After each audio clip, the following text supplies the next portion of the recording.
আসসালামু আলাইকুম বন্ধুরা, আজকে আমি এই ডিম দিয়ে আর ছোলার ডাল দিয়ে রেসিপিটা করে দেখাবো। যদি ভালো লাগে আমার চ্যানেলটাকে অবশ্যই সাবস্ক্রাইব করবেন। তো দেখুন আমার চুলো জ্বলে গেছে, আমি কড়া বসিয়ে দিয়েছি, তেল দিয়ে দিয়েছি কড়াতে। প্রথমে পেঁয়াজ কুচিগুলো দিয়ে দিচ্ছি, পেঁয়াজ কুচিটা লাল করব।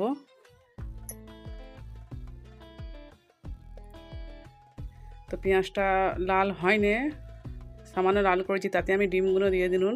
সেদ্ধ করা ডিম 3টে দিয়ে দিয়েছি, দিয়ে আমি একসঙ্গেই লাড়বো। তো এতে এবার মশলা দিচ্ছি, গোটা জিরে দিয়ে দিলুন, আদা রসুন বাটা,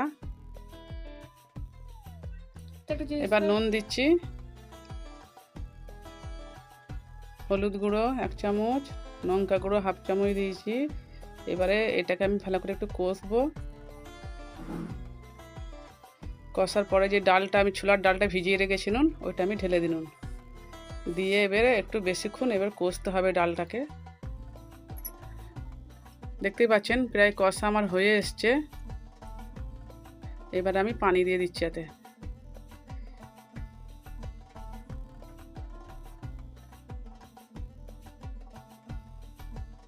তো দেখুন বন্ধুরা আমার কষা হয়ে এসছে। এবার আমি পুরো পানিটা দিয়ে দেবো সেদ্ধ করার জন্যে,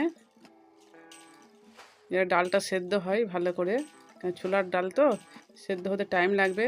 তো এবার আমি ঢাকা দিয়ে দেবো।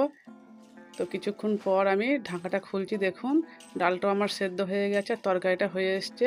এবারে যে বাদাম ছিল ভেজে রাখা বাদামগুলো আমি ওতে দিয়ে দিলাম, আর একটু গরম মশলা ওপর থেকে ছড়িয়ে দেবো। এবারে তরকারিটা আমি একটু নেড়ে নেবিয়ে নেবো। এটা রুটি পরোটা যা সবের সঙ্গে খাওয়া হয়। তো দেখুন তরকারিটা কীরকম লাগছে, এতে সব কিছুর সঙ্গে খেতে পারেন, ভালোই লাগে, ভাতেও খাওয়া হয়।